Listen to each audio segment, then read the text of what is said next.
ආයිබෝවන් අද අපේ මේ විමසා බැලීමෙන් අපි ගෙනෙන්නේ හරිම ජවසම්පන්න ඒ වගේම දැක්ක ගමන් කටට කෙලවුණන අපූර්ව මාතෘකාවක්. ඒ තමයි ෆයර් ෆෙලයින්ගේ සුවිශේෂී අධික උෂ්ණත්වයකින් පිසින හැපෙන සුළු චිලි බීෆ් ස්ටර් ෆ්‍රයි එක. මේක නිකන් කෑමක් හදනවා වගේ දෙයක් නෙවෙයි. මේක හරියට ඊටමත් වේගවත් ක්‍රියාශීලී අත්දැකීමක්. සාමාන්‍ය මස් කැබැල්ලක් පිටතින් හොන්නට හැපෙන ඒත් ඇතුළතින් මෘදු පුදුමාකාර රසවත් කෑමක් බවට පත් වෙන්නේ කොහොමද කියන එක තමයි අපි අද කතා කරන්නේ. හරි අපි කෙලෙන්ම කුස්සිය ඇතුළටම යමු. තාපය. මේක නිකම්ම වචන පෙළක් නෙවෙයි. මේක තමයි මේ කුස්සියේ තියෙන රිද්මය.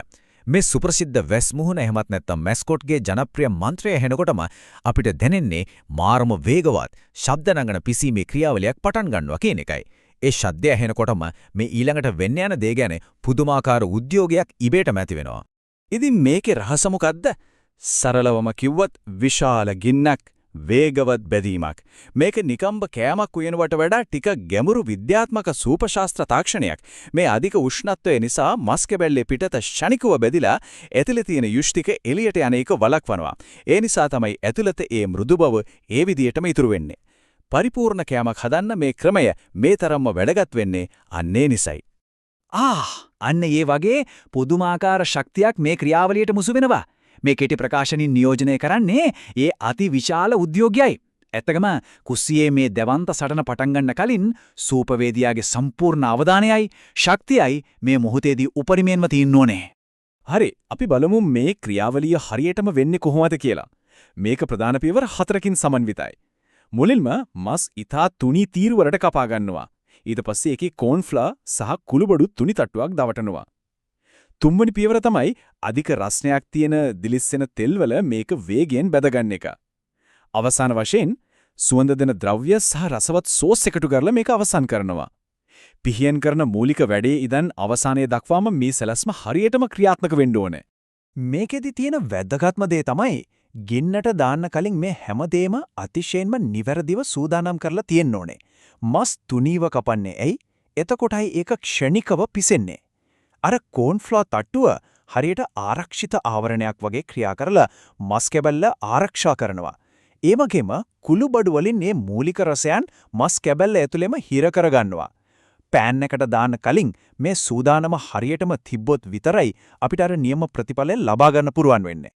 ඊට පස්සේ තමයි මේකේ තීරණාත්මකම මොහොත උදා වෙන්නේ. උඳුරෙන් උපරිම ශක්තිය පිට කරනකොට තෙල් ටික රත් වෙලා දිලිසෙන්න ගන්නවා. තාපය. අන්නේ ඒ වචනයෙන් වලින්ම අපිට හිතා ගන්න පුළුවන් මේක කොයිතරම් කඩිමුඩිය සිදුවන වේගවත් ක්‍රියාවලියක්ද කියලා. දැන් නම් උඳුන සම්පූර්ණයෙන්ම ලෑස්ති. අර සූදානම් කරගත්තු මස් ටික පෑන් එකට එහෙමත් නැත්නම් වොක් එකට වැටෙන මොහොත. ඒක තමයි නියම වෙලාව. තෙල් දිලිසනවා උඳුන උපරිමයේ තියෙනවා.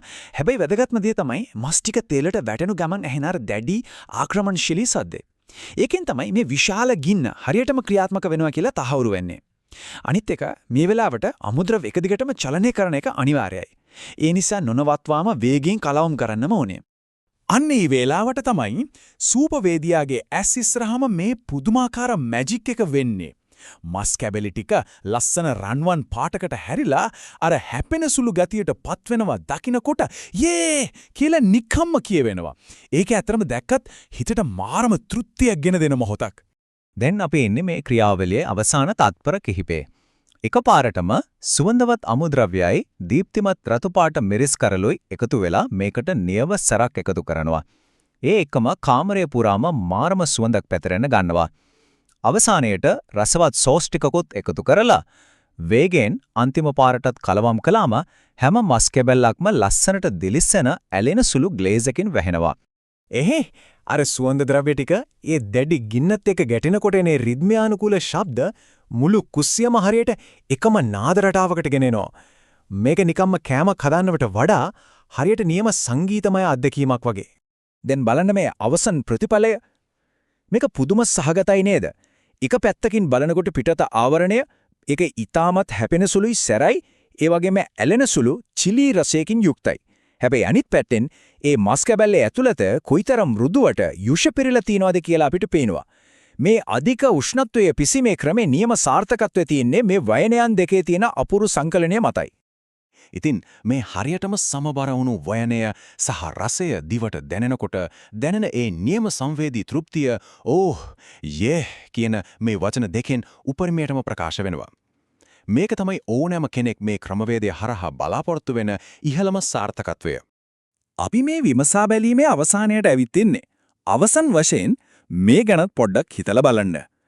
යම්කිසි කෙනෙකුට මේ ගින්නේ ආක්‍රමණශීලී රිද්මය සැබවින්ම ප්‍රගුණ කරන්න පුළුවන් වුණොත් තවත් කොයිතරම් අපූර්ව සූපශාස්ත්‍ර නිර්මාණ ලෝකෙට බිහි කරන්න පුළුවන් වෙයිද? අධික උෂ්ණත්වයකින් යුත් මේ වගේ පිසීමේ ක්‍රමවේදයන්ට ඇත්තරම සීමාවක් නැහැ. මේ දේවල් දැක්කාම තමන්ගෙම කුස්සියදීත් මේ අත්දැකීම විඳ ගන්න ආසාවක් ඇතිවනව නොඅනුමානයි. අදට අපි සමුගන්නවා මේ තොරතුරු සියලු දෙනාටම අලුත්ම අත්දැකීමක් වෙන්නට කියලා අපි විශ්වාස කරනවා.